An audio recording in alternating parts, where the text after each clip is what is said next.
Between now and midday, we're going to talk about building energy for change. Because, you know, if we look at all the factors that influence our ability to deliver change, energy is right up there. So, I thought what we'd do is we'd start off to kind of get into the spirit of energy. And what I'm going to get you to do shortly, okay, is to talk to the person next to you. And what I want you to talk about is like a moment in your existence, in your life, when everything that you were trying to do kind of came together, you know, and particularly I think when it's around something in your professional life, you know, a goal that you were seeking to achieve, something that you were trying to change. When all your efforts kind of like they surged with energy, when you were part of an unstoppable force for positive change, okay?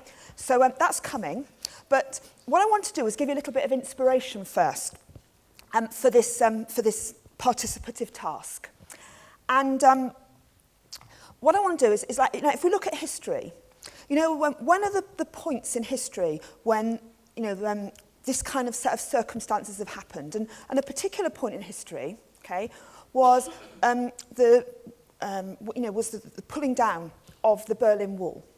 And what I want to show you now is a speech that Ronald Reagan made and at Brandenburg Gate in 1987, okay? And this is a kind of point of history where, you know, we couldn't have planned the momentous actions that happened, but like so many factors came together to create this surge of energy for change. So let's look at this speech from Ronald Reagan.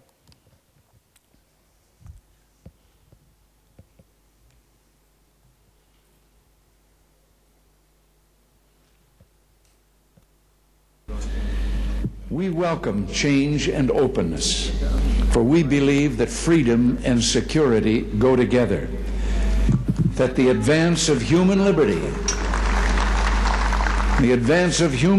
can only strengthen the cause of world peace. There is one sign the Soviets can make that would be unmistakable, that would advance dramatically the cause of freedom and peace.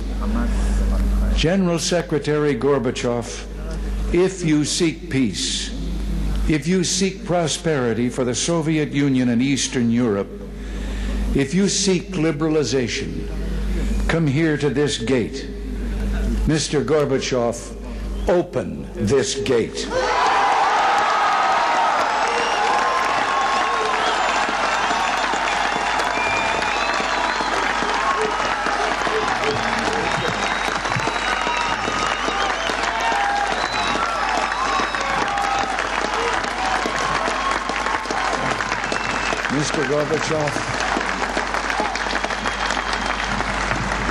Mr. Gorbachev, tear down this wall.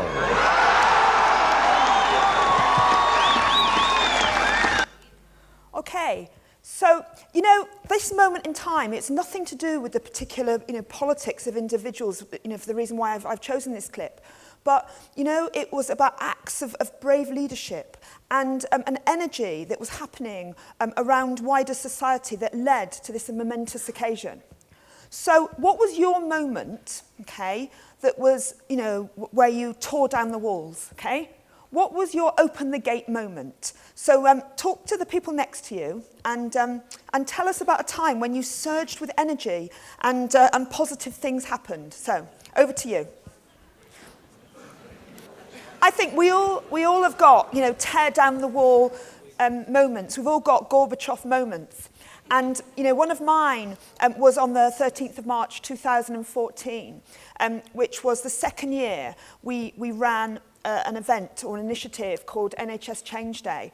And NHS Change Day was, or is, a social movement. And I set it up with a trainee GP and a trainee paediatrician.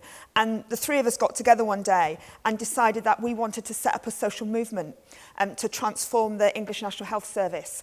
And we didn't have any permission and we didn't have any money, but we just did it. So we set up this day that was called NHS Change Day. And on that day, we encouraged people across our system to pledge to take a single action that would make a difference to the experience and outcomes of care. And on that day, 13th of March 2014, we got 800,000 pledges, okay, across our country for change. And 98% of the activity was done by volunteers. And it just goes to show, actually, that if we get our focus right and we can, create that energy, we can really do amazing things. So, okay, let's try and kind of, that feeling of your Gorbachev moment, okay? Let's try and stay with that for the rest of the conference. So, and hopefully the things that we'll talk about in the next, 40 minutes or so will help. So, as Nathan said, I'm a changer, okay? And for people that think about changes as much as I do, this 70% figure is a mythical figure, okay, in the world of change, okay? Does anyone want to shout out, why is 70% a mythical figure in the world of change? Somebody want to say? Have a go? Okay. Okay, shall I tell you? Yeah. Okay. Okay, the reason why is because there's a view or a perspective that 70% of change initiatives fail to achieve their objectives. And over 20 years ago, John Cotter was writing in the Harvard Business Review, and he kind of coined this statistic that 70% of change initiatives fail to achieve their objectives. Earlier this year, the Gallup organization did a global survey of organizational leaders, okay, across multiple sectors. And again, what they identified was that about 70% of change initiatives failed to achieve their objectives. So in 20 years, it hadn't changed. I'm going to show you some data now, which comes from McKinsey, so it's got to be true. Okay, this was a global survey that McKinsey did of 3,000 senior executives. And, basically what they showed was that only about 25% of change initiatives get anywhere near delivering their objectives. And the reality is that in terms of those change initiatives that actually, deliver the change and then sustain it, okay, it's probably nearer 5%. So I guess, lots of us in this audience, we're change leaders, we're change agents. So what do we need to be doing to make sure that our change efforts are in at least the 25%? And this is where this issue of energy, I think, comes in so strongly. If you look globally at the experience of large-scale change, what it shows us is that across multiple sectors, we're talking about health or education or government or the private sector, the reality, the picture is pretty similar, okay? The thing that is least likely to happen is the thing that we want to happen, which is that our change becomes well-established in lots of different layers across the system, and lots of things change to accommodate it in a sustainable way, okay? The thing that is most likely to happen is the thing that we least want to happen, which is that our change efforts, they run out of energy, they fade away. So, for those of us that have roles in leading and supporting change, actually our ability to create energy for change for the long haul, I think is a very important aspect indeed. And again, don't we see this time and time again? We've got a new change initiative in our PHO, or the ministry's got a new national strategy, or within our practice, we've got this, this great new initiative for a particular group of patients.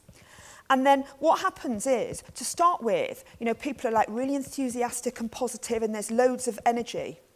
But then often the people that are the leaders, they lose interest or they go on to a different priority. And what starts to happen is the energy drains away, the momentum goes away. Okay? And that's one of the key reasons why large-scale change initiatives often don't deliver.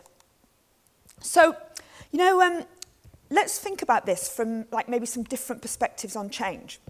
And what I want to do is talk about an anatomical approach to change and a physiological approach to change. Okay, so let's start off by looking at the anatomical view.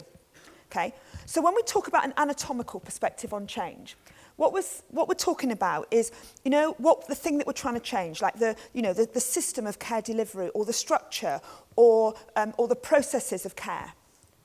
So what we focus on when we're thinking anatomically about change is how can we improve our clinical system or our care system, How can we reduce harm and risk for our patients? How can we fundamentally redesign pathways of care?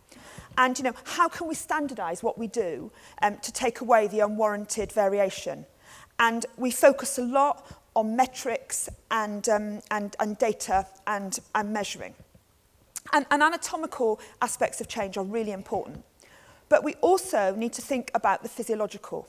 So, when we think about change physiologically, we're talking about the kind of the vitality of the system, the forces that give life, that enable the care system and the people in it and the people who experience it to develop and grow and change. So when we're thinking about change physiologically, actually we're focusing on very different things, We're focusing on how we create a kind of higher purpose, What's our reason for doing this? And we focus on meaning. Meaning is so important because, when we're thinking psychologically, physiologically, people are engaging in change because they want to. It connects with who they are in the world. And so every one of us to engage in change, it needs to be meaningful for us. It needs to make sense. We need to want to do it. And when we're leading through our own values and the kind of people we are and the world that we want to create. And it's about, let's build commitment to change. And it's about creating hope and optimism and different possibilities for the future. And it's about calling people to action. Okay? And what's interesting, if you look at the evidence base around successful large-scale or transformational change, okay, there's always a very, very big focus on the physiological. And of course, the anatomical is important. But in my system in England, our change efforts, I reckon we're about 80-90% anatomical, in the way that we try and make change happen. And we don't train our leaders in the physiology of change. Okay? And I think that, given where we are now as a health and care system and where we need to take things, we absolutely need both. And, if you look at those physiological aspects, okay, it's all about energy. It's about how do we build energy for change. So I'm just going to stop there a minute and just say, talk to the person next to you about the change that you're involved in. To what extent are you involved in change that is both, or have you got to focus on one? Just talk about what that means to you. Again, just for 4 or 5 minutes. Let's just think about this a little bit more. This is some more data from McKinsey, and what these McKinsey researchers Keller and Aiken showed was that often when we're leaders, what we care about and what we base about 80% of the message that we're putting across to other people about.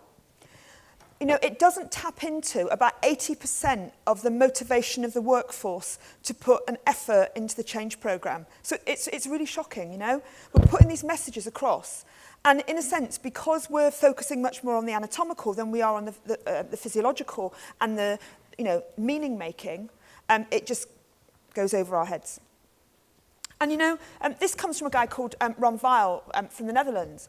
And, he talks about how when leaders, we're always saying to our colleagues and, to the people that work in our organisations, there's big change coming. You've got to be ready for change. But what we don't do is we don't engage in sense-making, And in a sense, what we don't do is we tell people the change is coming, but we don't put it across or frame it in a way that is meaningful for people. And unless we do that, unless we sense-make, people won't connect with the change, And this sense-making isn't about marketing, And like sometimes people say, well, you've got to communicate 6 times. Well, you can communicate 60 times, and it's still not meaningful, And it's got to be about how we make an emotional connection with our employees, okay, that actually creates the energy that we need for change. And then finally on this, you know, very often we talk about people being resistant to change, you know, as if resistance is a bad thing. And actually, you know, if we actually stand back and we say, why are people being resistant to this change that we're trying to create? Actually, that resistance, I think often it's a very good indicator that we're not creating that meaning. And actually, we're not making the change relevant to people. And it's something that we need to put an effort into. So let's talk about, you know, different kinds of people at work, okay? This comes from a very big study that the Gallup organisation did last year. And they talked about different categories of people at work. And I was just going to pick a couple out. And a very big group of people, they call the compliant. And compliant people, okay, feel very disconnected from the purpose of the organisation. And they feel that they're controlled, they're coordinated through these mechanisms of performance management, standardised procedures, the way that we have to do things, you know. And we're compliant because we're in an organisation or a system that demands compliance. So what we do is very often we hold back from change, we resist it, and we say, well, this is my work specification. And, you know, and if we say to a nurse colleague, I want you to try out some new ways of doing things or do a test of change. And it's like, you know, it's really risky and that's outside our protocol and I feel really anxious about doing it. And another group of people are the contributors. And the thing about the contributors, again, it really ties in with this aspect of the physiological part of change, you know. We feel connected to a higher purpose. Actually, the way that we're controlled and coordinated is because we've got shared goals and shared values. And, you know, we collaborate with other people and we're much more savvy about change because we trust the people around us. And the thing about contributors is that they work to who they are and the kind of people they are in the world, okay? Not to what they've got to do. Now, what's interesting to me about this Gallup research is what they showed, okay, is that globally, only about 13% of our workforce are really engaged. You know, they actually fit that definition of contributors. And then what it also showed is that contributors create 6 times the value to organisations compared to compliant people. And I think, you know, that very often we work in a health and care system that, like, makes us compliant and almost wants us to be compliant. You know, when actually, like, we're bursting to be contributors. So I think that, you know, when we talk about energy for change, you know, I think a big issue for us is how can we build, okay, you know, a workforce of people that can do their best and actually can be contributors. And, you know, at the heart of this is this issue about motivation and, in a sense, ideas in our head about how we motivate people for change. And I think it's very helpful to look at the difference between intrinsic and extrinsic motivation. And, you know, when we're intrinsic, people are engaging or taking part in the activity because it's meaningful to them and it fits with their values. And the thing about, if we can connect with intrinsic motivation, it will invoke a lot of positive behaviours in people. Whereas extrinsic motivation is where we're doing things, okay, external things, to make people behave or perform in a certain way. And if we don't behave or perform in that certain way, there are rewards or sanctions, okay? So anything that comes from outside that, in a sense, pushes people to behave in a certain way, we can call that an extrinsic motivator. Now, we shouldn't, like, underestimate, I think, the power of these extrinsic motivators. And this was a tweet, so interesting to me, that appeared recently. And it was an article in The Economist in Britain. And what it showed was 50% of charities that in Britain that were studied said that they measure their impact to please their funders, okay? And only 5% of them measure their impact to improve services. You know, and we can do all these extrinsic things and push people in a certain way, but, you know, it doesn't necessarily connect or create sustainable change in the way that we want. Now, earlier this year, the Health Foundation in England published a report that I thought was so interesting. And what they talked about was 3 kinds of levers for large-scale change. So if we want to change our health and care system, at a local level or a national level or whatever level, okay, there's 3 kinds of levers for doing that. And type 1, they call the prods, okay? So it's like, how do you prod people, to behave in a certain way? Okay, and the prods are all based on extrinsic motivation, and they're things like, targets, clinical targets, or performance management, or incentives, financial incentives, around price or pay, and regulation and inspection and competition. The second kind they call proactive support, and this is, intrinsic motivation. So how do we kind of connect up with the wider movement of people in the health and care system and connect with people's values and what really matters to them? And then the third kind they call people-focused. And what this was about is about the actions that we can take to get people at an individual level to be part of change. So it's about education and training. It's about national contracts. So in our country, the GP contracts, consultant contracts, and so on. It's about professional regulation. It's about clinical quality. Okay, so like when you look here in New Zealand, okay, at the way in which we're trying to make the system change. Which of these do you think is the most prevalent? 1, yeah, certainly. Okay. Okay, what this report showed is less than 10% of the potential for improvement at a system level can be delivered through these prods, okay? And yet, it's probably about 90% of what we do. Because very often, policymakers and senior leaders, they use the prods to make change happen. And yet, they only take us so far. And, let's go back to our theme of energy. That persistent application of power and authority, those prods, they drain energy from people in their wake. And what I'd say? Actually, we need to think, when we think about energy, it's driven by emotion and values. It's the fuel for change. And data and information are also very important, but they're the direction. They're not the fuel.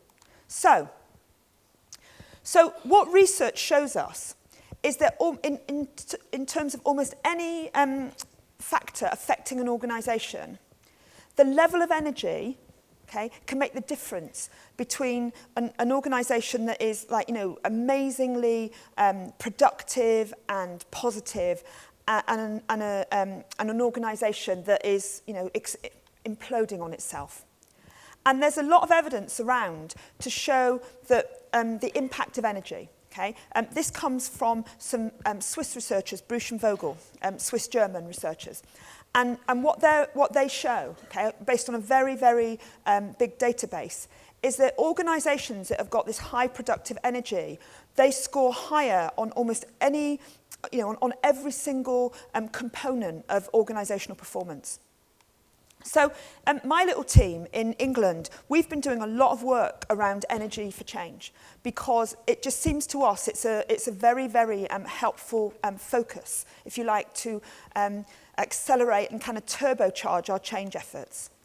And we've been working with the York Health Economics Consortium and Landmark to develop a process, if you like, around energy for change. So let's just talk about this a little bit. So how we define energy for change is the capacity, if you like, and the drive, the forward motion of a team. And it can be at any level. It can be at the level of a clinical team, at a micro level. It can be at the level of a whole system, at a macro level. But it's about our ability to act and make the difference necessary to achieve our goals. So this is the model that we developed around energy for change. And what it tells us is that there are 5 different components of energy for change, okay? And it's important that we focus and balance with all of them. And I'm going to take you through the 5 really quickly. So we have social, spiritual, psychological, physical, and intellectual energy. When we first developed this, it was called the PISSY model, but we thought it didn't quite sound right. So now we call it SSPPI, okay? Okay, so what I want to do, just really quickly, I want to take you through these energies, okay? And what I want you to think about is, in my team or my organisation, which of these are most prevalent? So let's start off with social. So social energy is the energy where, there's lots of engagement, partnership, relationships and connectivity. And when social energy in a team or organisation is really high, it feels like us and us. It's not us and them. It's like whoever we are, whatever background we come from, there's really strong social connection.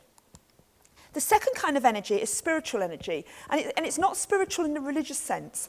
It's spiritual in a sense of a connection and a commitment to a different purpose, the vision that we're trying to create for the future.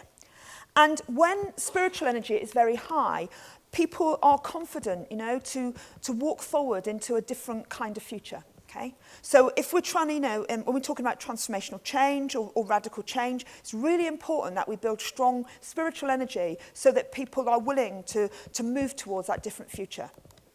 Okay. The third kind of energy is called psychological energy. And this is the energy around, being willing to test new things. It's about having courage. It's about being resilient, and it's about being very well supported by leaders, so that we're willing to try new things. And really, if we want to create organisations or teams that are able to innovate, we need to have strong psychological energy, because without that, people won't have the courage to put their head above the parapet, okay, and do new things. Okay. The fourth energy is physical energy. And this is the energy of action, implementation, making it happen, getting things done. And then the final energy is intellectual energy. And this is the energy of, analysing, planning, thinking. And we need strong intellectual energy so that we can kind of stand back and we can look at things logically, and we can work out what to do. And, when we think about the 5 energies, we can see the kind of high and low end of them. So where social energy is low in a team or organisation, then people feel very isolated and alone. But when it's high, there's a real sense of, we're in this together, like solidarity. When spiritual energy is low in an organisation, people feel uncommitted to the vision of the organisation or what the leadership is trying to do. But when spiritual energy is high, there's a real sense of our higher purpose, what we're trying to achieve here. When psychological energy is low, people won't take risks and try new things. But when it's high, psychological energy means that people feel really safe to do different things. When physical energy is low, then there's a sense of fatigue and tiredness. And when it's high, there's a real sense of vitality in the organisation. We've got a spring in our step. When intellectual energy is low, it's why on earth are we making these decisions? They're illogical. And when it's high, there's a real sense of reason. So we've got, since we started this work, more than 3,000 data points in healthcare systems, not just in England, but around the world. And in general terms, there's one of these 5 energies, okay, that dominates. Okay, that we over-focus on, particularly amongst leaders in healthcare systems, okay? Let's do a vote. Okay, let's start at the top. Okay, you can only vote for one, and let's see, okay? So who thinks that, that social energy is over-dominant amongst healthcare leaders? Okay, nobody. Who thinks that spiritual energy is over-dominant amongst healthcare leaders? Okay, nobody. Who thinks that psychological energy is over-dominant? Okay, a few. It's about 4 of us. That's great. Who thinks that physical energy, making it happen, getting it done? A few of us. And who thinks it's intellectual energy? Yeah, you're correct. Okay? There is a massive over-focus generally in healthcare organisations on intellectual energy. And it's a real problem, because the very nature of intellectual energy is that it can't be transformational, because actually we work intellect to intellect, and it keeps us in our comfort zone. And the other thing, so those of you that said physical energy were right as well, because what we often see is this very toxic mix between an over-focus on intellectual energy and an over-focus on physical energy. And it's like, right, here's our plan, right? This is our transformation plan or our cost reduction plan. And what we're going to do is, these are the accountabilities, and this is who must to achieve what, and this is the time scale, and you're responsible, so off you go, get on with it now, boom. And I think that, very often when we talk about organisations or systems where there is change fatigue or, people are feeling very burnt out with change, very often we see that over-focus on physical and intellectual. And actually, we need to see all those energies. So, okay, a couple more questions, okay? Which group do you think have got higher spiritual energy scores? Do clinicians or non-clinicians tend to have higher spiritual energy scores? Okay, so who thinks it's clinicians? Who thinks it's non-clinicians? It's clinicians, really on a statistically significant level. Okay, clinicians tend to have a kind of higher sense of purpose. So in the hierarchy of an organisation, okay, the nearer you are to the chief exec in the pecking order, will you have higher or lower energy scores? So who thinks nearer to the CEO you have a higher energy score? Who thinks nearer to the CEO you have a lower energy score? It's higher. Okay, people that are more senior in the organisation tend to have higher energy scores. So one of the things that we've been doing with lots and lots of teams is that we've been looking at their energy scores, and it's a really helpful thing to do. So what we basically do, the system that we have, we've got each of the 5 kinds of energy, and we can have a score, okay, between 1 and 5, okay? So I'm going to show you a couple and get you to talk to the people next to you, okay? So the first one I'm going to show you is the senior leadership team of a major university teaching hospital, okay, that is nameless, okay? So have a chat with the person next to you, okay? What's your assessment of their energy for change? Just have 2 minutes. Yeah, so,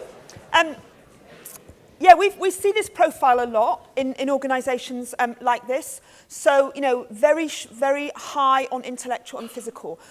What happens is when it comes to psychological energy, it's very connected to the other energies.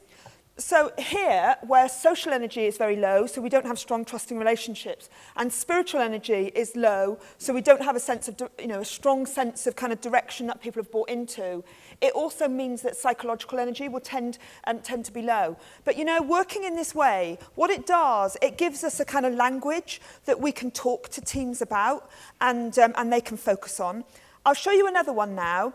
This one is a community nursing team, okay? There you go. Have a chat. So this is a team, which is a very mature team, and they've worked together for a long time.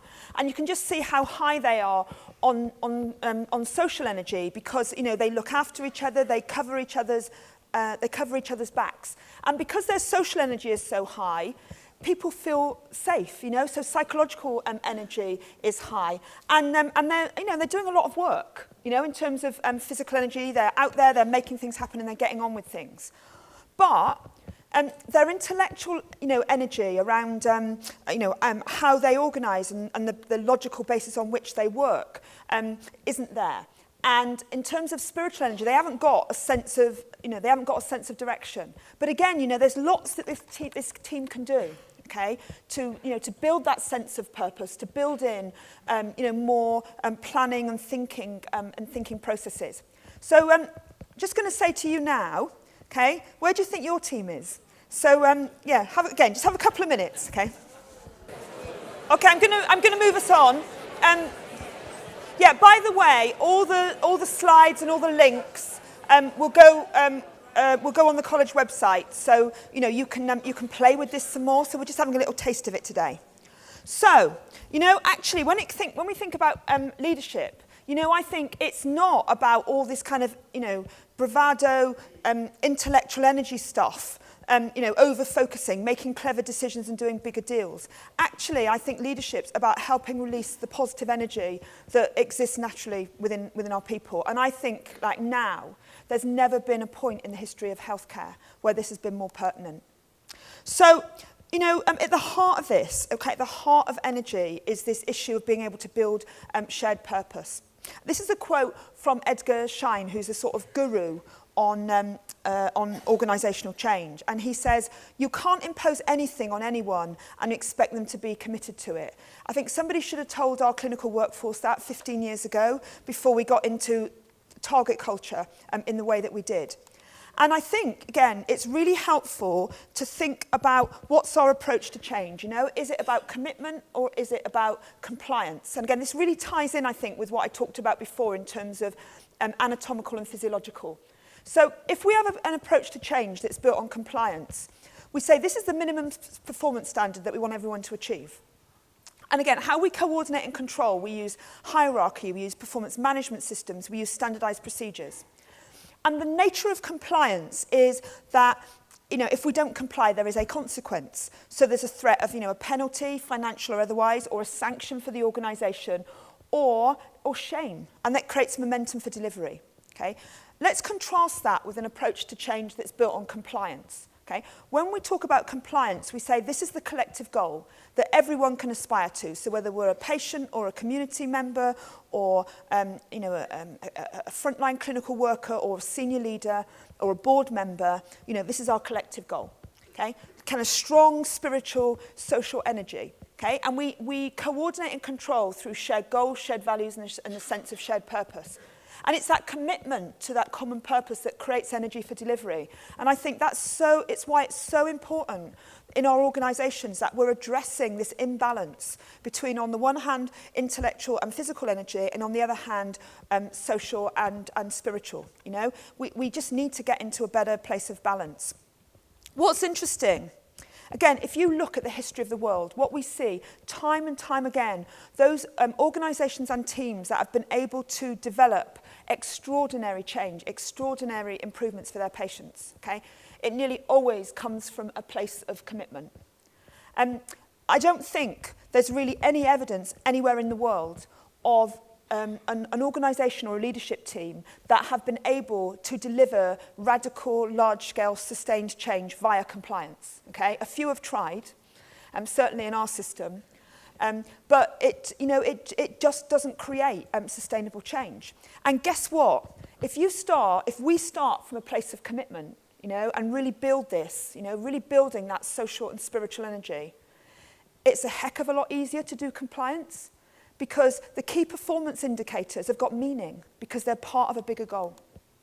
So, we know that. The evidence is really clear that if we can build shared purpose, okay, we get better outcomes, we get better organisational outcomes, we get better change outcomes. And certainly, in the research that I'm involved in, time and time again, when I talk to change teams retrospectively, the thing they say is, I wish we'd spent more time at the beginning of our change process building more shared purpose. And I think it's very helpful when we talk about shared purpose to talk about three different words, okay? Our shared purpose.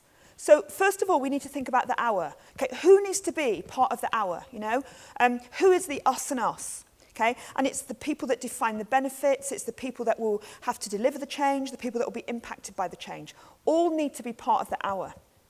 And then we talk about shared, okay? So, what unites us? So many of the people that we need to engage in change will have different backgrounds, different perspectives, different amounts of power. But, with all the things that are different about us, what is it that unites us? And finally, what's our purpose, And this is about the why, not the what or the how we're doing this, but why are we doing this, connecting up with that spiritual energy, that bigger purpose that we all want to achieve. Now, this is probably my favourite description of a shared purpose from Seth Carguilio, and he says, shared purpose goes way deeper than vision and mission. It goes right into your gut and taps some part of your primal self. And he says, I believe that if you can bring people with similar primal purposes together and get them all marching in the same direction, amazing things can be achieved. I think that too. And I think it goes right the way back to the beginning of this talk, you know, when we talked about our Gorbachev moment and tearing down the gates, you know, and very, very often it's that feeling.